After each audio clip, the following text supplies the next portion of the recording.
بسم الله الرحمن الرحيم.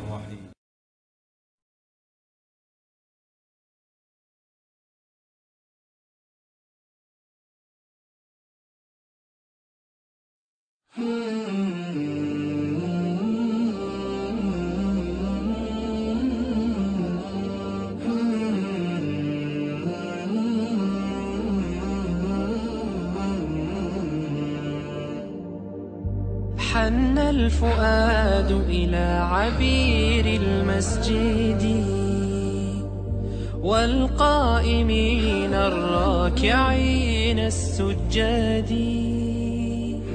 والذاكرين الخاشعين بروضات محفوفة بالطاهرين العباد.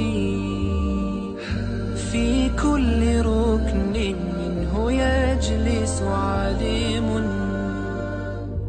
يجلو الرواية من صحيح المسند، وهناك ملهوف يلوذ وساجد متبتل في خلوة المتعبد،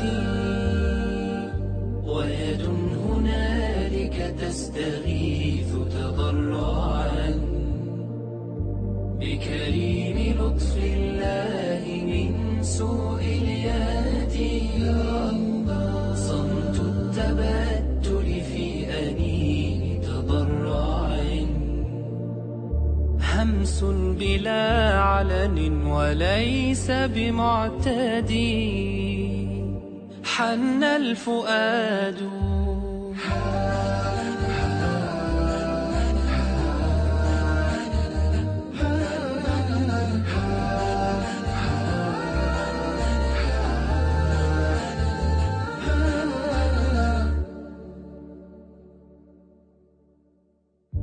الله أكبر صفوة من صفوات، كالماء عذب مورد من موردي.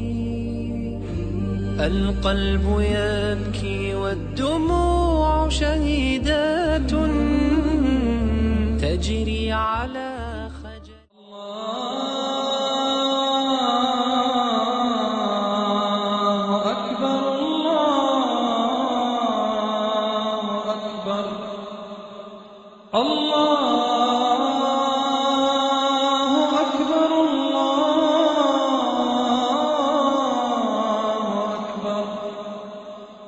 أشهد أن لا إله إلا الله. لقرب الموعد اقرأ لترقى ما تشاء إلى العلا، من جنة فرحا بيوم السؤدد،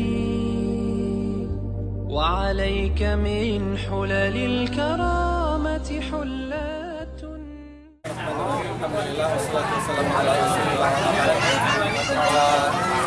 فقد تم بحمد الله تعالى بناء هذا جامع عبد الله بن عبد الله السويلم الذي بني على نفقة فضيلة الشيخ خالد بن عبد الله السويلم جزاه الله خيرا. نسأل الله تعالى أن يقضي هذا الجامع من ميزان حسناته يوم القيامة، وأن يجزي الله أحسن الجزاء، وأن يجزي الله خيرا له في الجنة. فهذا الجامع بحمد الله تعالى فقد تم بناء جيدا وممتازا، فنافع جدا للمسلمين هنا في هذا المكان. تقام في هذا الجامع الصلوات المفروضة الخمسة، وكذلك صلاة الجمعة، وكذلك ستقام إن شاء الله صلاة التراويح. وفي هذا الجامع كذلك الحمد لله جبنا فصلان، بني فصلان، وفيه دروس تدرس للأولاد لطلاب الصغار، وكذلك للمجتمع المستنبط من الكتاب والسنة. وفي هذا الجامع الحمد لله المجتمع من السنة بعيد من الفرق المنحرفة. وكذلك في هذا الجامع يعني في هذا الجامع يدرس القرآن وكذلك تحفيظ القرآن الكريم والسنة النبوية. نسأل الله تعالى أن يكون هذا الجامع نافع للمسلمين وأن يكون في ميزان حسنات المتبر يوم القيامة. ونخص بذكر طبعا فضيلة الشيخ أبو عبد الله فهد بن سليمان الصليب، وكذلك فضيلة الشيخ أبو عبد الرحمن سلطان الصني على حسن توجيهنا والتدبير في المؤسسة وعلى جهودهم العظيمة يعني في بناء هذا الجامع.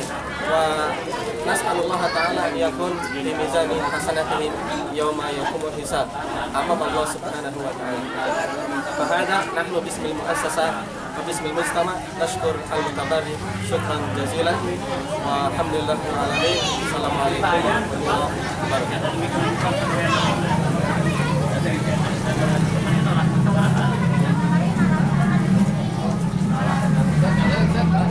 بن الخطاب رضي الله عنه قال: سمعت رسول الله صلى الله عليه وسلم يقول: من بنى لله مسجدا يذكر فيه بنى الله له بيتا في الجنة.